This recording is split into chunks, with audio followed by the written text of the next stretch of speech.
Hi, this is Marco Pimentel. Welcome to the podcast, Someone Like You. In this first season, you'll discover founders, creators, entrepreneurs, and business owners who are passionate about creating business models with lasting, sustainable climate solutions. Climate tech is just how we do everything, but a sustainable version. So it's literally every sector of the economy, right? How we get around, how we stay cool or warm, how we stay fed, but just like sustainable versions of that. And we invest in better, cheaper, and sustainable versions of that. Climate optimism. When you spend time understanding about climate change, you kind of get both sides of the coin. On one side, you learn about the rapid climate change effects, biodiversity loss, not being anywhere near on pace for targets. But on the other side, you also hear about the opportunities, the innovations, and the optimism. More than 90% of global GDP now falls under net zero targets. Clean energy jobs outnumbered oil and gas jobs for the first time in 2022. Solar is now the cheapest form of energy. And when it comes to investment into climate mitigation, as TechCrunch reports, climate tech is hot. It's a hot investment in 2022, and the next 5 years could even be hotter. Just 5 years from now, there are estimates that the climate tech market will near $1.4 trillion, representing a compound annual growth rate of just under 9%. And that brings me to this week's episode. Joining me is Dr. Christina Chang, partner at Lowercarbon Capital, a venture capital firm dedicated to funding companies that are slashing CO2 emissions, sucking out carbon out of the sky, and buying us time to, as they say it, unfuck the planet. As partner at Lowercarbon Capital, Christina incubates and invests in new technology startups with tremendous climate impact. From 2020 to 2022, Dr. Chang was a fellow at the Advanced Research Projects Agency Energy within the U.S. Department of Energy, where she led several millions of dollars of funding for startups across manufacturing, from sustainable cement to rare earth extraction from mine tailings, and had her work featured in Physics Today and Forbes. Christina has engaged global audiences on climate and sustainability, energy technology innovation, speaking at the ARPA-E Innovation Summit, TEDx, and a variety of chemistry conferences. She graduated summa cum laude from Princeton University in 2012 with a bachelor's in chemistry and certificates in computer science, engineering biology, and materials science and engineering, and has experience in techno-economics, R&D, innovation, and patenting of clean energy technologies. Outside of her passion for climate technology, Dr. Chang enjoys the outdoors, serves as a rock climbing hiking leader in the MIT Outing Club, where she teaches environmental stewardship to students. Here is our fascinating conversation. Dr. Christina Chang, welcome to the show. Hey, thanks for having me, Marco. You have a really extensive background, techno-economics, R&D, patenting of clean energy technologies. What made you want to partner and build out Lowercarbon Oh, hey, starting with the heavy-hitting questions. How long do you have? We have lots of time, so indulge us all. Well, yeah, I'm 32, so happy to dive into what brought me here today. You always sort of look back and can see the path, but for sure, it was nonlinear. So I hope that folks listening appreciate that there's so many ways to find your way into clean tech and to find your way into that dream job. I really feel like I found that here at Lower Carbon. But yeah, zooming back, like I grew up in a household of scientists, which has its pros and cons, but for me was really impactful and shaped how I viewed the world. So as I knew I always sort of wanted to go into science from early days, the question was always kind of what application? And I didn't realize it back then, but there was always a sustainability bent. And I just didn't realize that that was going to overlap with my love of science. So I was a kid turning out lights in empty rooms and like, you know, when you wash your hands and then you go to like pump the soap and then some people like leave the water on when they're pumping the soap. I could never comprehend why someone would do that. I had this sort of like innate I don't know, sustainable gene. Resource efficiency just made so much more sense than the alternative to me. And so I was kind of activist, maybe unwarrantedly activist, right? So I was like taking cold showers, like turn the water on, turn it off, and then kind of like really quickly and shivering, sort of like get clean. And that's how I sort of went through high school for a couple of years before sort of doing the math and realizing that, like, yeah, 20 cold showers are great, but that's the equivalent of one time carpooling, and maybe I should have spent more time carpooling. And so I sort of grew from someone who hoped that we would all do individual actions that would make a difference to appreciating that when you run the numbers, like, there are a few things that matter way more than others. And if folks have an economy of time, attention, and not everybody is going to become an activist, like, maybe we focus on the few things that matter more than the rest. So that was kind of my journey in college. Reading Sustainable Energy Without the Hot Air, an amazing book by the late Professor David McKay. Back in that time, when I went to college, we were all calling it sustainable energy. And I think that the technical fields were still wrapping their head around what would now become climate tech. So we were focusing on CO2, focusing on where do we get our energy from. And that's a huge, huge portion, of course, of greenhouse gas emissions. And I found my calling in science as well, and it was in chemistry. Turns out I loved molecules and catalysis and quantum mechanics. And finally, I saw these things merging when I was about 19, 20. I did an internship in the UK at the University of Edinburgh making dye-sensitized solar cells. There was something where I could invent new molecules that no one had ever made before, at least no one had ever published before, and they were applied to a way to get our energy cleanly. And there was kind of this aha moment. This is what I want to do for the rest of my life. Apply chemistry to solving the world's, sustainable technology challenges. And then I sort of appreciated, though, that I needed to get more of an engineering understanding, right? I loved science, but how to transform that into a technology is not straightforward necessarily. So I applied and got money to go to the UK again, this time for a master's degree. So did a master's in the mechanical engineering department at Imperial in a sustainable energy course that was a top master's, and got a broad view of the sector through some great coursework there. And then spent a year at the University of Cambridge working on a solar fuels project. Basically, can we beat plants at their own game and turn sunlight and water into fuels? It was a really exciting project and area to be working on because it applied what I loved about catalysis and photophysics to this important area of how are we going to get our energy sustainably. After that project, which was, exciting, and we, published a cover article and was able to make quantum dots that would produce hydrogen, a fuel from sunlight and water, in a pH neutral way, which was exciting for the field. But ultimately also started appreciating the techno-economics of processes. Namely, it's not just that it's efficient and works well, but it also has to be cost efficient in order to really be widely deployed. So I pivoted somewhat at that point. I wanted to work on something that was a little closer to commercial application at that time. And for me, that was going to be solar photovoltaics. Silicon was already on roofs around the world and PV fields around the world. And I wanted to apply chemistry to making solar panels better, making the next generation of solar panels that was more efficient than silicon.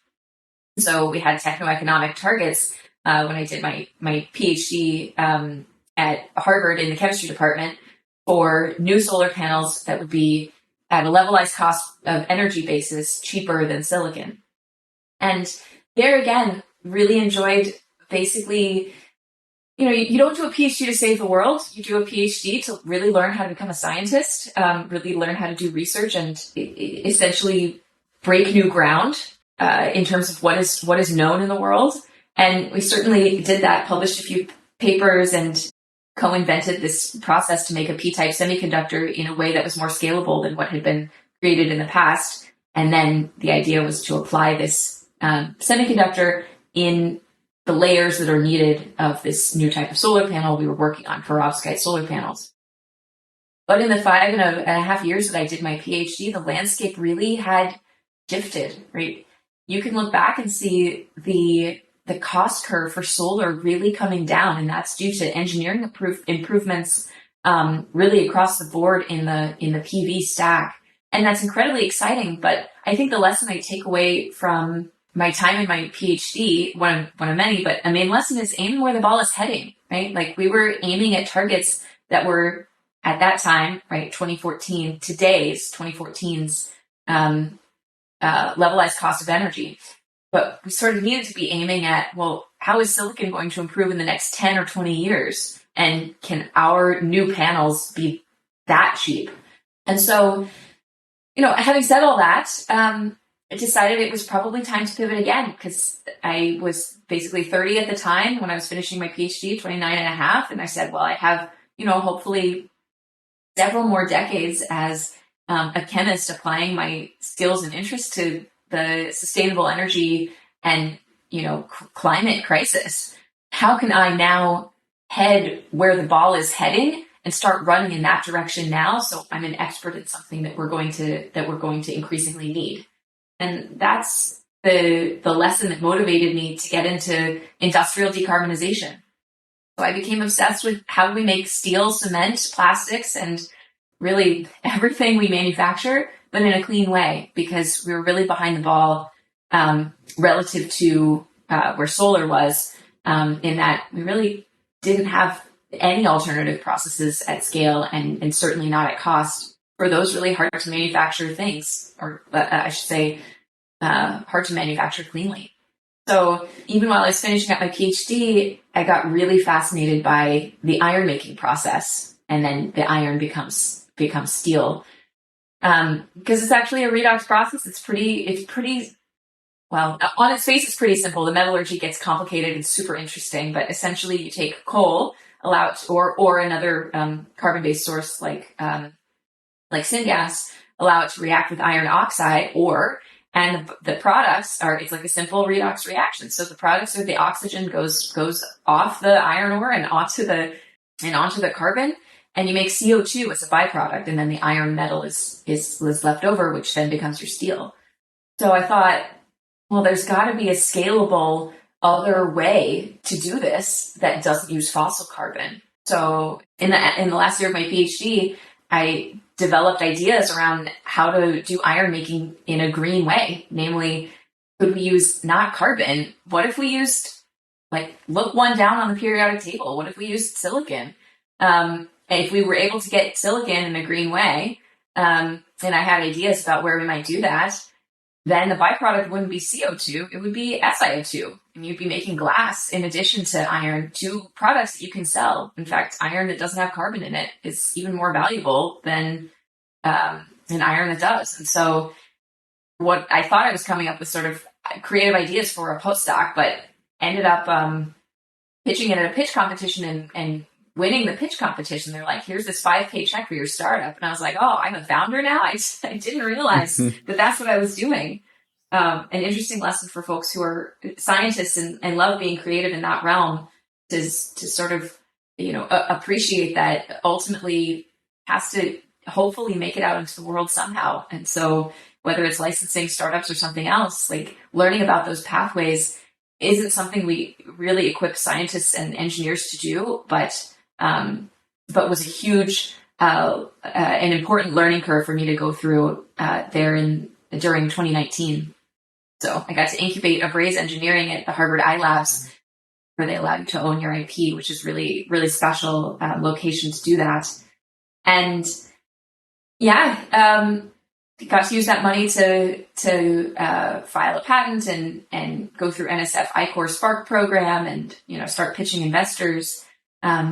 Ultimately, though, the waste silicon streams I was looking at, though you could get them cleanly and this process would work, the carbon impact that you could make was actually, unfortunately, sort of too low to really matter, because the amount of waste silicon we have just pales in comparison to the amount of primary iron we need to be making every year. And so I decided to pivot and look at other more sustainable and larger resources of reducing equivalents, and did that pivot through working at ARPA-E. So I was fortunate to get a position for 2 years as an ARPA-E fellow, essentially mapping out technology directions for green iron making that could actually scale renewably. So hopefully we'll see more on steel and government funding emerge. But I had a 2-year term limit.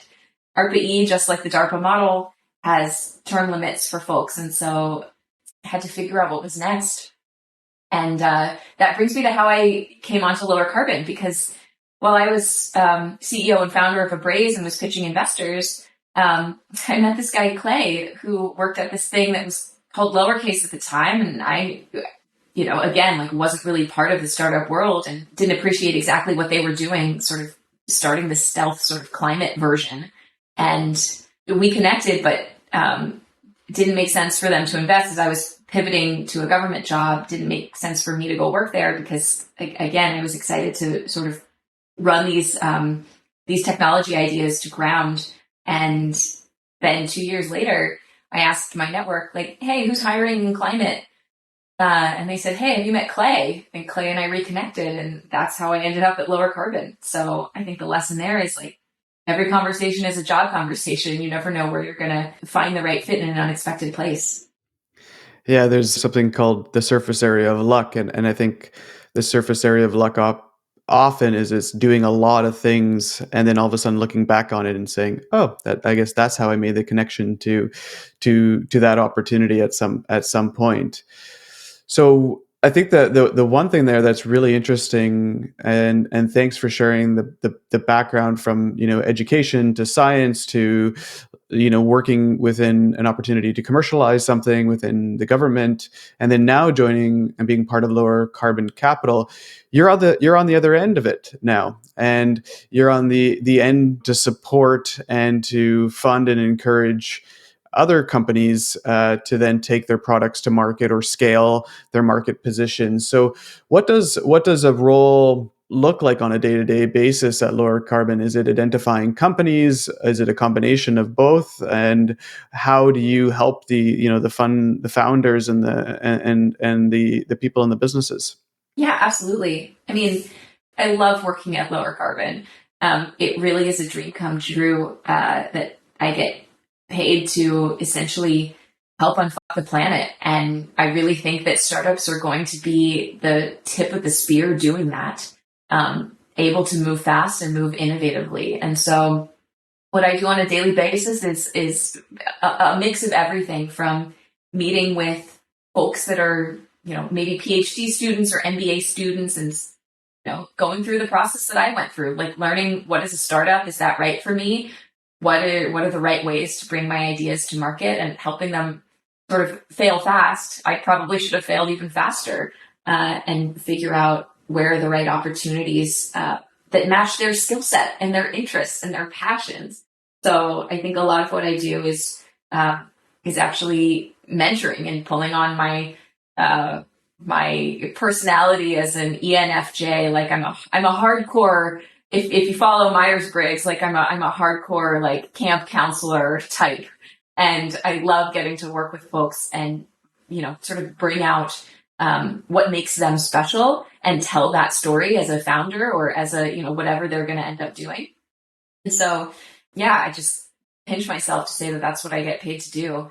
And then beyond the early stage, of course, I along with my team, make investments. We typically focus on pre-seed and seed investments. So that's anywhere from, $500,000 to maybe more like $1 up to $5 million, depending on the level of what's been proven out and sort of the amount of money they need to hit that next sort of big milestone that unlocks the next raise. But I think $1 million is typical for early investments. And as a partner, I get to spend time in the trenches with folks. And that's, over the course of a year or two, helping them with everything from brand and storytelling, as I mentioned, to business development, to, figuring out who their customers are going to be, and really all of it. So that then, of course, builds trust, and we get to work alongside with folks. And that gives us the confidence then often to work with folks in sort of a deepened capacity. Once they've built that prototype and we've helped them build out that initial team and marketing position, that then often gives us the confidence to then, often lead the Series A, for example. Maybe it's $10 million this time or 15 even. And then we have a lot of dry powder set aside for checks beyond the A. So I think,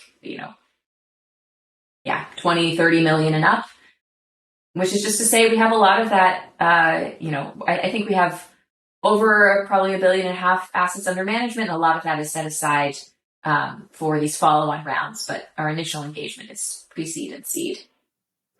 And I've followed Lowercarbon Capital before being in tech, and I love Lowercarbon Capital's mission. I'm in branding and marketing, and to unfucking the planet is a great statement, and I love it. And you touched a little bit on your own personal experience and working in startups and on the steel side. How do you make that a green process? And I grew up in a small town, and my family grew up in a town that works with aluminum. So it's aluminum smelter. And I remember I had a job when I was in university, and I was working in between these lines. And I remember leaving my lunch, like a sandwich, in between these lines outside for, it must have been close to a week. And every day I checked on it, and every day nothing ever ate it. No mouse, no bug, no nothing. And that was years ago. And I always kind of remember that little moment being like, this just does not seem very, very safe. And if nothing wants to eat this outside, there's something around here that is not good for the environment if it's not good for a mouse to eat my sandwich. And so when you think about Lowercarbon Capital's mission, where do you focus on do you have a focus on an industry side, or is there anything that you try to focus on more so than others? Yeah, a couple of answers. The first is, what does Lowercarbon focus on? And I'll intro that here for our audience. And then the second piece is, what do I, Christina, like working on? But yeah, Lowercarbon's mission, the first piece here is, our mission is to back kick-ass companies that make real money unfucking the planet. And there are sort of three flavors to that. One is slashing greenhouse gas emissions. And that includes not just electrifying the world's transport, generating electricity in a zero carbon way, but just everything, right? The whole pie chart of the 50 plus gigatons of CO2e that go up every year. So the other two flavors, the second one is sucking greenhouse gases out of the atmosphere. And we call that our carbon drawdown fund, and it's our carbon dioxide removal fund, CDR, but we would do other greenhouse gases besides CO2. That's just what it's called. And that's upwards probably of $350 million fund. And then mission 3 is, while we're doing missions 1 and 2, like, the world is still kind of on fire. And so we have to buy more time for folks and ecosystems that are on the front lines of climate change. And so this essentially resilience and adaptation bucket has been with Lowercarbon since the beginning. And I think helps differentiate us from other funds, because we're focusing on everything that we'll need to unfuck the planet. And yeah, I mean, I love working across all of it. Of course, as a chemist, I get to apply my background across, pretty much everything. There are loads of technologies that use chemistry, whether it's at the nanoscale or thermal at the macro scale or electrochemistry, in order to tackle these things. But for me, industrial decarbonization is a big focus of mine, just because it's like a full third of that greenhouse gas pie, and it's something that we just don't have enough solutions for. So I'm always on the lookout for steel, cement, industrial heat use, and how are we going to supply industrial heat renewably, as well as just like the petrochemical sector is absolutely huge. And how are we going to make all of that stuff in an emissions-free way, I think, is an under-tackled problem, and it's really important. I think a couple of other areas in particular that we'd be interested to see more of is building decarbonization. So that's embodied, but also operational emissions. It's a really hard nut to crack, but one that is probably underinvested And maybe also grid, I would say, is another area that is really important. We haven't seen enough investment in.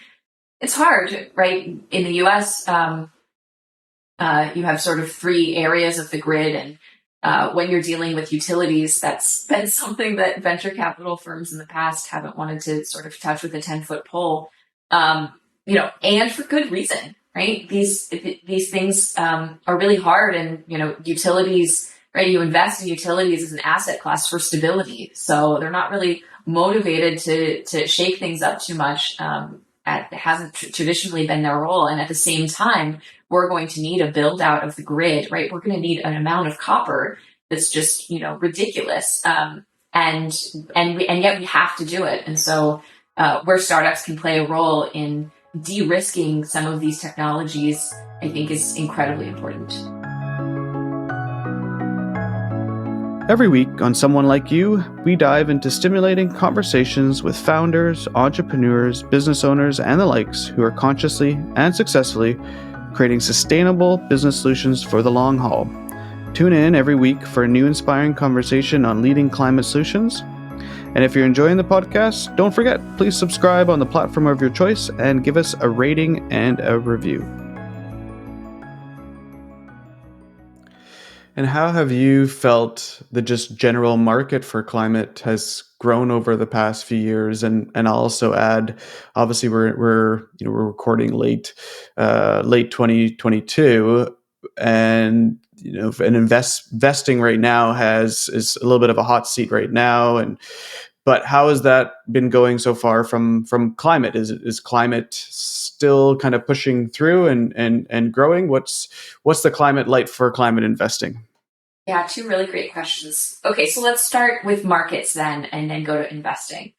You asked about the general market for climate over the past few years, and I'll sort of put on this asterisk because climate tech is just how we do everything, but a sustainable version. So it's literally every sector of the economy, right? How we get around, how we stay cool or warm, how we stay fed, but just sustainable versions of that. And we invest in better, cheaper, and sustainable versions of that. And so we're really seeing the market for this take off. And I would say it's like you said, it's really the past few years that we've started seeing an inflection point. So there are two pieces to this. One is early adopters, and the second is everybody else. So on the first piece, early adopters for climate tech, this is happening.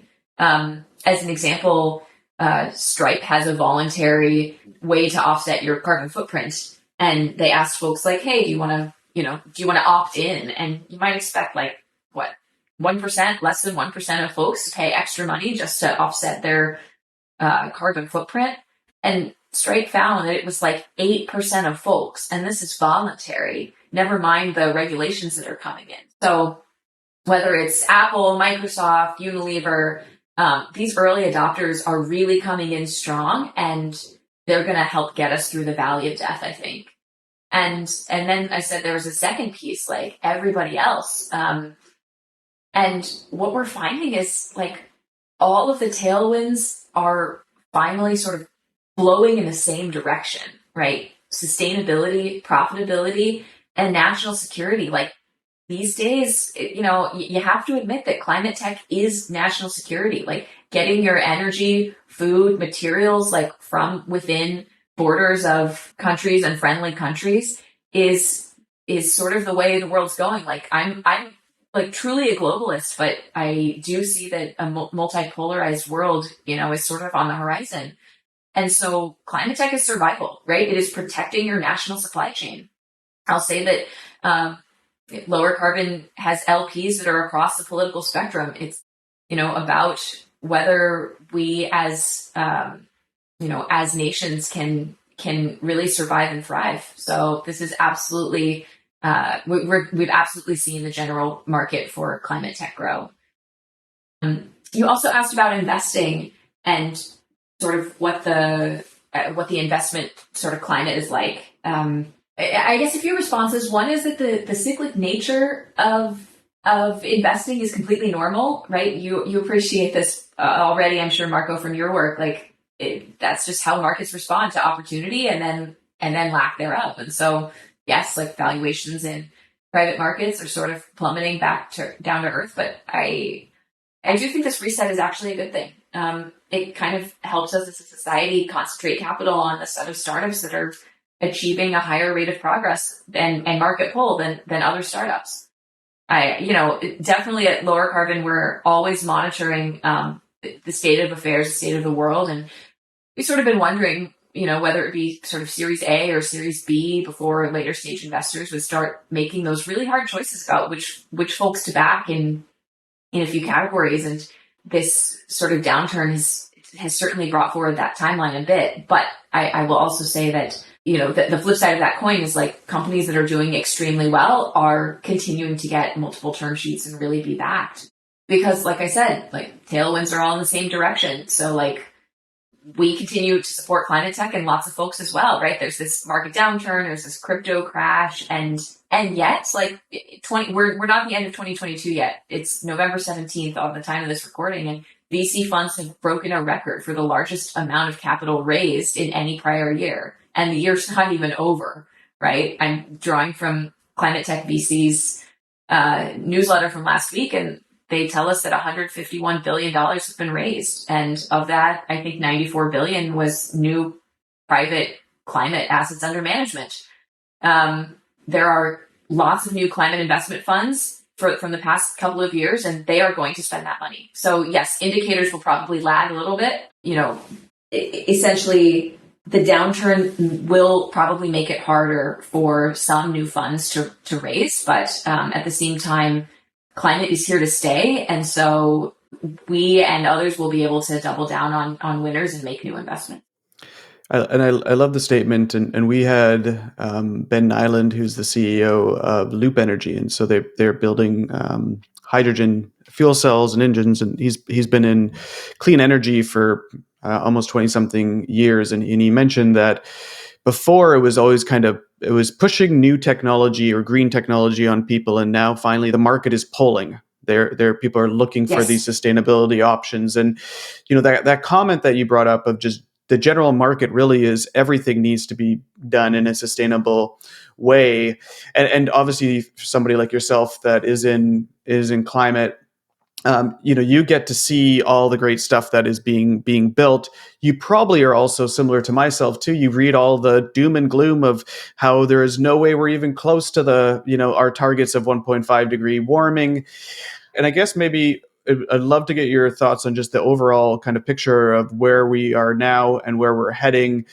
Because I think a lot of people sometimes just put it to the side if they're not involved because of hearing a lot of that kind of doom of what's happening in the market. But I think it was Yuval Harari, he's the author of the incredible book Sapiens. He did a TED Talk about investing. We need to invest 2% of global GDP and into climate options and investing. And that would be roughly enough to basically avoid our kind of catastrophic issues. What are your thoughts from being so involved in a market, and obviously Lower Carbon gets to be involved with a good sizable fund that you can see these bigger problems and these bigger questions. What do you think of where we are now, and where do we need to be in terms of that 2%, and just how we are not where we need to be in terms of actual results of not unfucking our planet per se again? Yeah, sure.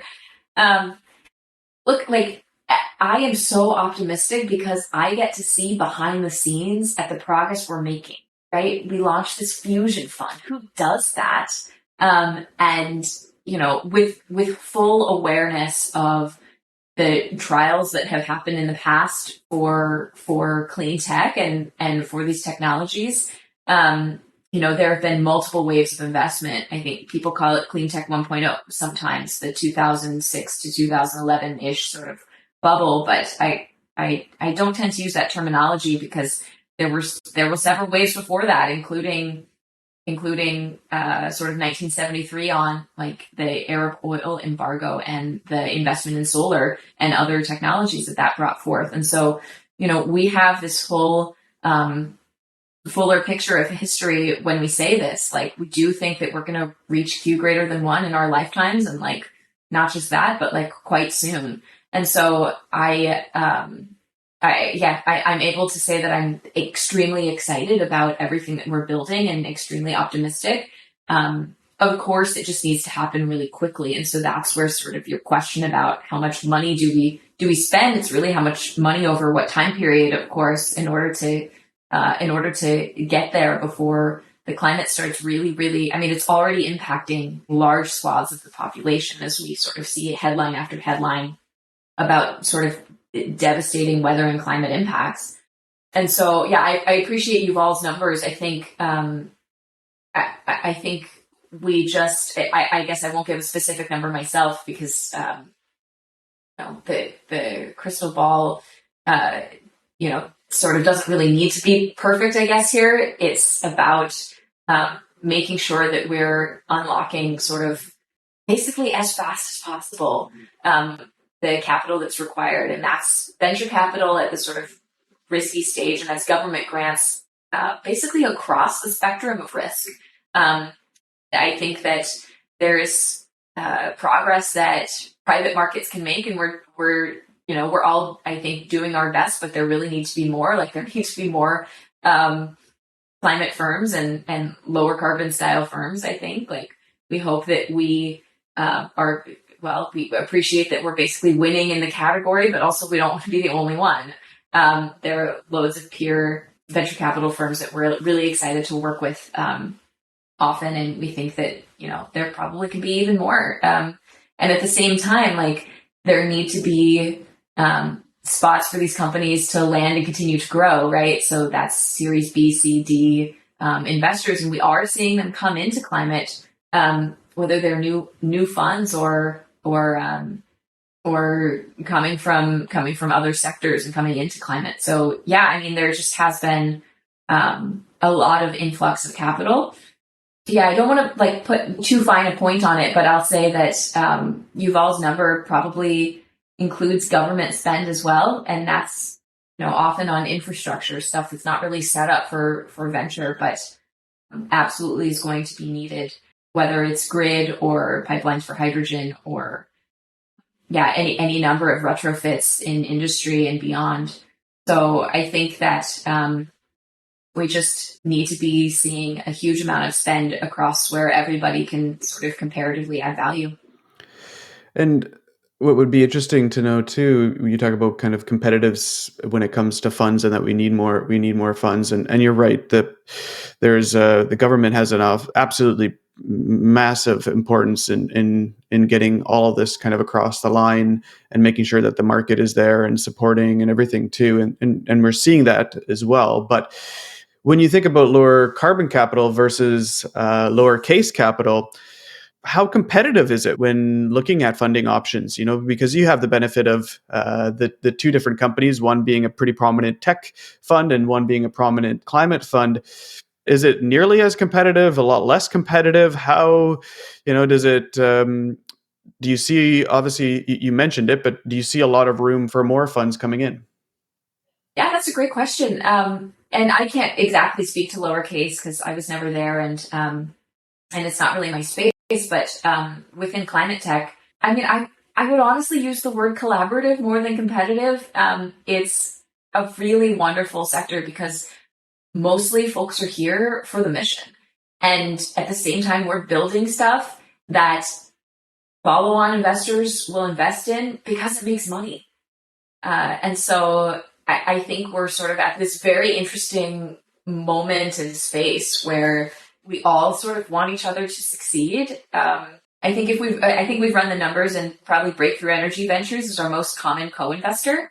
And you just see a lot of folks backing the same companies in the same round in order to sort of both bring their brand and strengths to the table. And we are not going to do this alone, right? Whether that's across venture firms, corporate VC firms, private equity financing, you just, have to appreciate that so many people are going to be needed as part of the solution. When it comes to your fund and obviously some of the companies that you're involved in, we can't obviously talk about them all, because I'm sure there's a ton of them and I'm sure they're all doing incredible things. But I would love to just understand maybe if you can pinpoint a couple that you're excited about that's within your fund that are doing things that I'm sure they're all, like I said, they're all worth mentioning. But can you pick on maybe two of them and talk about what was the thesis, why you're optimistic about what they're doing? Sure.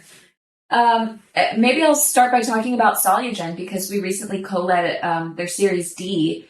Solugen is basically building sustainable chemical plants without waste, without emissions, and it's not oil that's used to manufacture their chemicals. It's enzymes extracted out of organisms. They're essentially these catalysts, and they can do chemical transformations. And they have a chemi-enzymatic platform. So the enzymes do really hard, tricky, interesting transformations, and then you can use sort of metal catalysts to finish the job, essentially. Solugen has a whole gigafactory right now, and they're selling these chemical products at like 60% margin. And often their buyers are the oil and gas sector, right? They don't care about the climate impacts. They care because they're able to get these chemicals cheaper than oil and gas was able to make them themselves. And so I think that's a really, really good example of a company that fits Lowercarbon's thesis, namely using really cutting edge new tech that wasn't available before, in this case, a biotechnology that's able to sort of make products that just win on cost, right? Solugen's making replacement goods. You won't be able to tell their hydrogen peroxide from other hydrogen peroxide. And that's another example of why we're so excited about Lowercarbon's investment thesis, because essentially these replacement goods, like we know what the demand is for them already. And so you don't have to guess like you have to with these software investments. Like, will anybody want to use this, this product or this filter or this app? So you can do some like pretty solid market diligence even before investing. Maybe I'll give another example that's earlier stage. So we just co-led the Series A of Zanskar. They're a geothermal company, and basically the amount of heat beneath the Earth's crust is enough for like 2 million years, and we could use that to make electricity.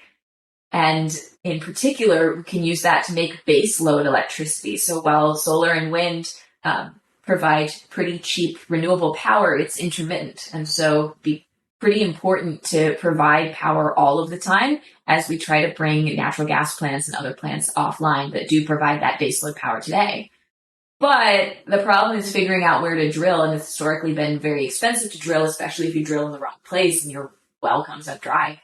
And so Zanskar is just able, through a suite of technologies, to essentially make the cost of drilling less and to do so faster, basically identifying where the resources are, so you only drill once, and finding the very best geothermal resources. The team has a technical background.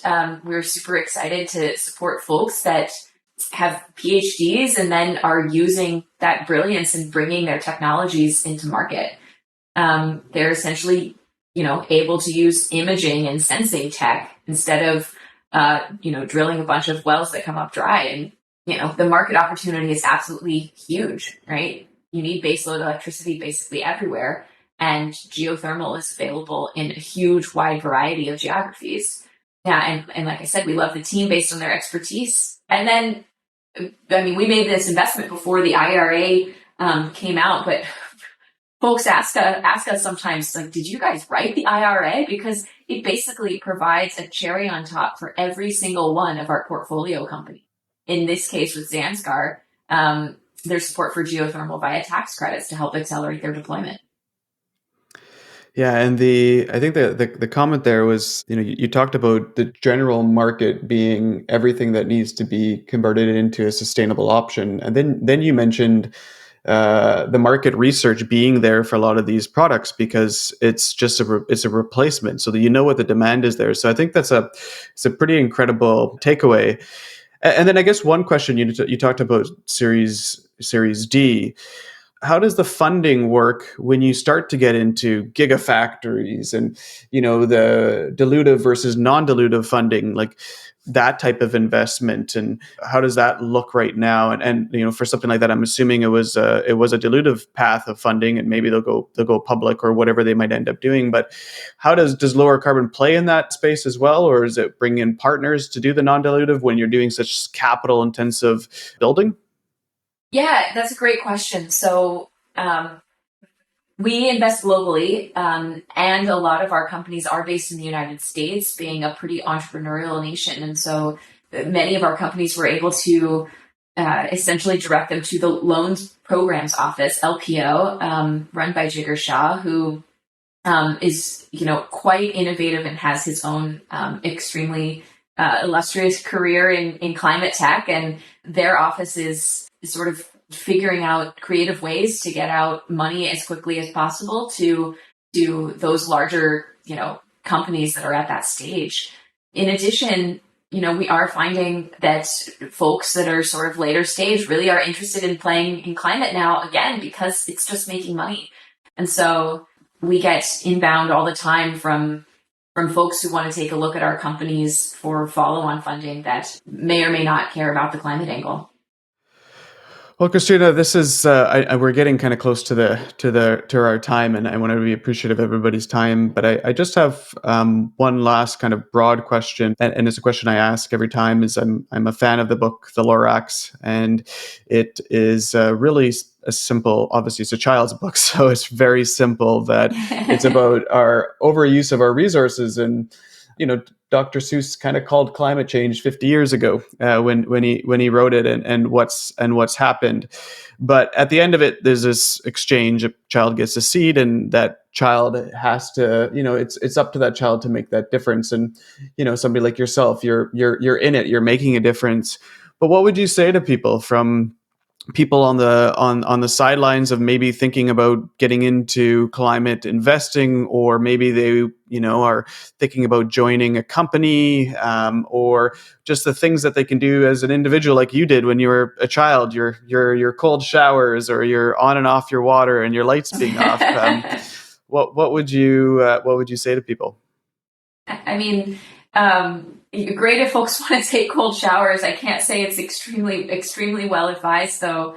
Like I said, there was sort of some unwarranted climate activism that led to some hard thinking about what would actually make more of a difference. So at the individual level, I'll say, obviously voting, right, is your civic duty that can really lead to great outcomes for the planet, as well as, eating less meat, and switching to biking or carpooling, or ultimately an EV, when possible.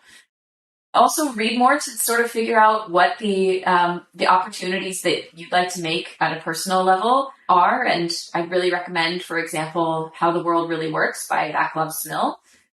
Pretty accessible, but like very accurate book. And listening to podcasts, The Carbon Copy is a really good one. But from a broader perspective, like, if there's one thing I could leave folks with, is to spend your days working at a truly climate positive company and get other folks to do so as well. And I hope that that's what would have happened in the Lorax, is like this network effect. Once you sort of appreciate that this is the path that we must go down, our entire society to survive, there's just so much work to be done. So whether it's joining Climate Draft, a great website that allows you to get plugged into climate jobs, joining lower carbon companies, and of course, just spreading the word, I would say that's the favor that you could do for all of us, and for yourself, to know that you're working on something that really matters. Because at the end of the day, especially if you're going into a startup, right, it is, it's not an easy road, and it's passion for what you're doing that will sustain you. And so as folks are thinking about, jumping into climate, like I give them the advice to get pretty specific on what types of things they're really interested in, or whatever it is, their work style, or their type of people they want to work for, or where they want to work. But just like finding those alignments and passions will keep you going through the hard times. And so, super excited that folks are finding their passion in climate, and please consider me a resource. please don't hesitate to reach out. I'd be happy to try to find that right opportunity for you, whether it's in the lower carbon universe or elsewhere. Yeah, now on that note, how can people learn more about Lowercarbon Capital and find out more about yourself? Yeah, you can find us. It's lowercarboncapital.com. We have a section called Get Off the Couch, which is our jobs board. You can get a weekly digest called Climate Gigs, which is the hottest and sort of most pressing jobs at any of our lower carbon portfolio companies, or you can just scroll through the list there. You can sort by remote versus locations to work.